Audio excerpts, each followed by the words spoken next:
Sébastien Petit-Huguenin qui va nous rejoindre maintenant, qui est directeur général de Paprec Group, un homme qui est à la tête du leader français du recyclage. On connaît beaucoup Paprec, qui est un acteur de gestion des déchets, de production d'énergie verte.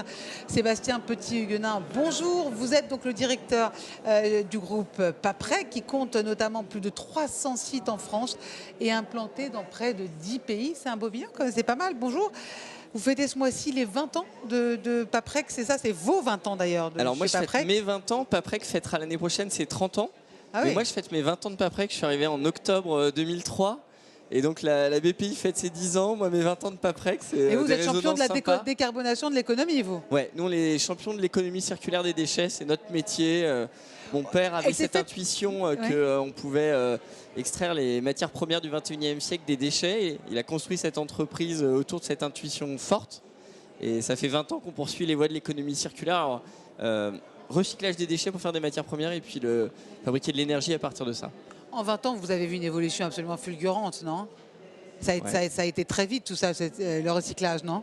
Du coup, 25% de croissance par an depuis la création 27 exactement. Moi, je suis rentré dans une boîte en 2003 de 450 personnes. Et aujourd'hui, on a ce plaisir d'être 15 000.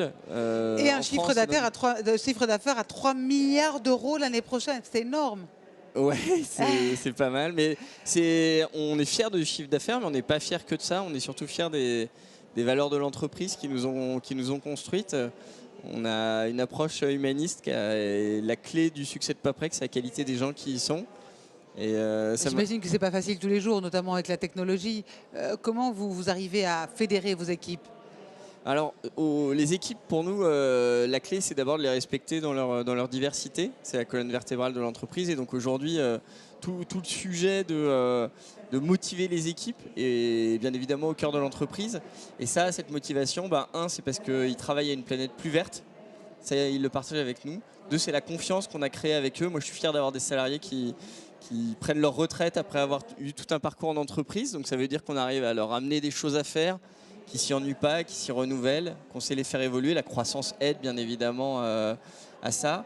Et puis voilà, on a un projet qui est plus grand que nous, qui nous dépasse, qui est de participer à construire la croissance verte. Vous parlez de croissance, il y a aussi de la croissance externe. Vous venez d'acquérir une belle acquisition en Espagne. D'ailleurs, vous êtes présent dans 10 pays.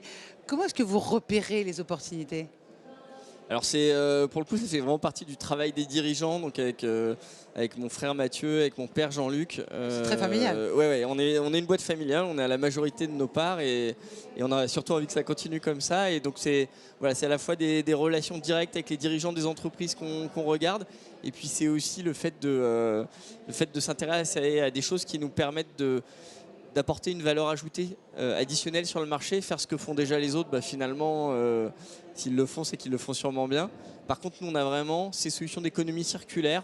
En Europe, il y a encore beaucoup de pays dans lesquels le stockage des déchets est la solution privilégiée. Et nous, on amène le fait de recycler et quand on peut pas recycler, de faire de l'énergie verte. Rapidement, vous dites justement que vos partenaires législateurs, industriels, collectivités, qu'une autre croissance est possible. Qu'est-ce que vous entendez par là?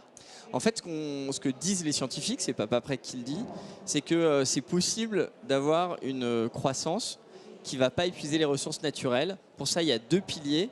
Le premier, c'est qu'il faut être en capacité de tirer sur les matières premières à raison d'un taux de croissance de moins de 1% par an. Il ne faut pas augmenter trop vite ce qu'on tire sur les ressources naturelles. Et deux, il faut recycler massivement. Il faut utiliser 80% de matières issues du recyclage dans les produits. Et si on fait ça, pour le coup, on peut durer au-delà de 100 ans avec ce qu'on a comme ressources. Et on peut donner à nos enfants une planète dont on sera fier. Et donc ça, nous, ce qu'on attend des législateurs, c'est qu'ils nous aident là-dessus. Et donc que l'incorporation de matières issues du recyclage devienne la règle. Et on règle aussi à cette occasion-là une grande partie du problème des émissions de CO2. Donc c'est une grande mission qu'on a devant nous. C'est lourd, mais c'est bien. Vous mettez des défis assez hauts finalement. C'est ça, en tout cas, l'impression que ça nous donne. Merci beaucoup Sébastien Petit-Huguenin, directeur général de Paprec. 20 ans de groupe, c'est pas mal.